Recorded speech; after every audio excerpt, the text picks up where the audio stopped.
네, 돌발성 난청은 정의상 최근 3일 이내에 30데시벨 이상의 난청이 생기는 경우를 말하는데요. 3개의 주파수 이상에서 연속된 3개의 주파수 이내에서 30데시벨 이상의 난청이 발병했을 경우를 돌발성 난청으로 정의하고 있습니다. 돌발성 난청은 정의상 특별한 원인을 모를 경우에 저희가 돌발성 난청이라고 합니다. 그래서 저희가 특발성 난청이라고도 하는데요. 원인을 모르는 경우에 저희가 돌발성 난청이라고 하고요. 저희가 여러 가지 가설들을 생각하고 있는데 몸에 감염되어 있던 바이러스가 다시 감염이 활성화된다든지 아니면은 귀로 가는 혈액순환에 문제가 생겨서 허혈성 상태가 유지되었다든지 아니면 자가면역성 질환으로 생각을 해서 귀에 염증 반응이 심하게 일어났을 때 돌발성 난청이 발병하는 것으로 추정하고 있습니다. 예, 돌발성 난청은 특별한 잠자는 자세나 음식과는 상관없는 것으로 알려져 있습니다. 보통 일반적으로 잠자는 자세와 연관이 있는 질환들은 이비인후과에서 이석증과 같은 어지러움증이 있을 수가 있겠고요. 특별한 음식이 돌발성 난청을 유발한다고 알려진 근거는 없습니다. 다만 저희가 메니에르 질환이나 아니면은 특정 저주파성 난청이 재발성으로 일어날 경우에는 짠 음식을 먹었을 때 난청을 유발하는 것으로 알려져 있지만 이러한 기저질환이 없을 경우는 특별한 음식이나 잠자는 자세와는 큰 상관이 없다고 보셔도 될 것 같습니다. 네. 돌발성 난청은 전 세계적으로 인구 10만 명당 약 10명 정도에서 1년에 10명 정도 발생하는 것으로 알려져 있습니다. 실제로 유병률은 이것보다 더 높을 것으로 생각하고 있는데요. 독일 같은 나라에서는 10만 명당 약 160명 정도의 발생률을 보고하고 있습니다. 그리고 이 돌발성 난청은 정의 자체가 유전적인 기저질환이 없고 다른 의학적인 질환이 없는 경우에 특발성으로 원인을 모르는 경우에 발생한 경우로 하고 있기 때문에 일반적으로 봤을 때는 유전력, 즉 가족력이 없다고 보시면 됩니다. 다만 유전성 난청을 가진 경우에 이 유전성 난청의 처음에는 돌발성 난청처럼 난청이 올 수가 있습니다. 때문에 이제 유전적인 결함을 가지고 있고 돌발성 난청이 생겼을 경우에 저희가 유전자 검사를 통해서 유전성 난청이 있는지 여부를 판단을 해야 되고요. 다른 질환들도 감별을 해서 이것이 돌발성 난청인지 아니면 다른 원인에 의한 난청인지 저희가 감별을 해야 하도록 하겠습니다. 네, 돌발성 난청은 일반적으로 전조 증상은 없습니다. 대개가 이제 아침에 일어났을 때 갑자기 귀가 먹먹해지고 물이 들어간 것처럼 잘 안 들리는 그런 증상들로 병원을 내원하고 계시고요. 또는 가족들이 TV 볼륨을 너무 크게 듣는다고 호소하고 오시거나 아니면은 이제 전화를 받았을 때 계속 볼륨을 올려서 본인이 자각을 하고 병원에 오는 경우가 많습니다. 그처럼 전조 증상은 거의 없다고 보시면 됩니다.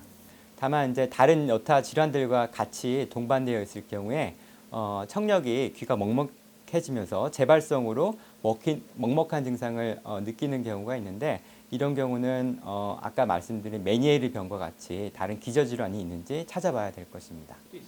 꼭 그렇지는 않고요. 돌발성 난청은 치료 시기가 매우 중요합니다. 그렇기 때문에 심리적으로 불안하다고 해서 병이 더 예후가 안 좋다거나 그렇지는 않습니다. 다만 불안한 심리를 갖고 있음으로써 이제 병원을 늦게 오는 경우가 다른 치료를 먼저 받고 병원을 늦게 오는 경우가 있기 때문에 소위 말하는 골든타임 치료 시기를 놓치는 경우는 없어야 되겠습니다. 네, 이제 돌발성 난청은 보통 이제 치료를 빨리 받을수록 예후가 좋은 것으로 알려져 있습니다. 보통 저희가 이제 난청 발병 후 일주일 이내에 치료가 들어가야 된다고 말을 하고 있고요. 늦어도 한 달 이내에 치료가 되어야 예후가 그 이후에 받는 경우보다 더 좋은 것으로 알려져 있습니다. 네, 이제 돌발성 난청에 이제 가장 효과가 좋은 치료제로는 저희가 스테로이드라는 약물 치료가 있습니다. 이 스테로이드는 소위 말하는 이제 소염제의 일종인데요. 이 스테로이드는 저희가 이제 경구용, 즉 입으로 먹어서 치료하는 게 주된 치료 방법으로 알려져 있고, 만약 입으로 먹을 수 있는 스테로이드가 불가능할 경우에는 고막 내에 주사를 놓는 스테로이드 치료법이 있겠습니다. 네. 스테로이드는 아까 말했듯이 항염 효과가 있습니다. 저희가 이제 돌발성 난청의 기전으로 추정하고 있는 것이 달팽이관, 그러니까 이제 소리를 듣는 청각기관과 청신경의 염증 반응이 과도하게 일어나서 염증 반응에 의해서 조직이 파괴가 되고 청력을 잃는 것으로 알고 있습니다.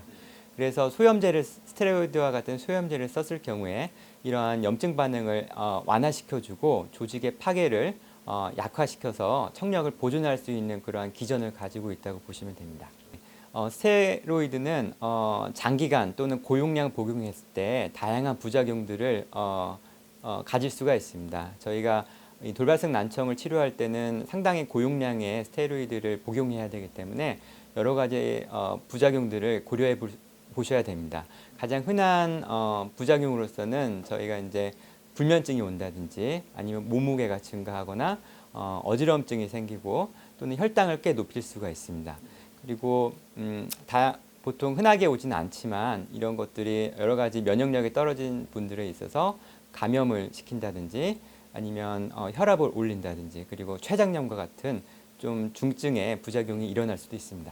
네, 그 이명은 난청에 의한 결과이지 원인이 아닙니다. 즉 청력이 손실됨으로써 쉽게 설명드리면 뇌에서 소리가 잘 들어오지 않으니까 뇌 자체 그리고 신경에서 소리를 만들어낸다고 이해하시면 됩니다. 이러한 잡소리들을 저희가 이명이라고 하는데 이론적으로 청력이 정상으로 회복이 되면 이명도 자연스럽게 좋아질 수가 있습니다.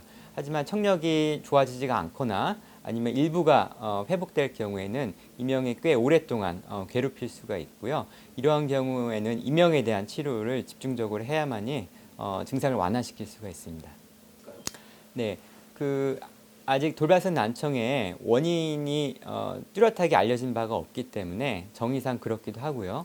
어떤 예방법이라든지 아니면 음식, 운동 같은 면에 있어서 충분한 근거나 입증할 수 있는 그런 자료들이 많지는 않습니다. 다만 이제 저희가 일반적으로 보았을 때 아까 말씀드린 그런 귀 내에 염증을 유발할 수 있는 원인들 또는 혈류 공급을 제한할 수 있는 문제점들을 좀 피해야 될 것으로 생각하는데요. 스트레스를 받으면 혈관이 수축할 수가 있기 때문에 허혈 상태를 유발할 수가 있습니다. 그래서 과도한 스트레스를 피하는 것이 돌발성 난청을 예방할 수 있는 것 중에 하나가 되겠고요.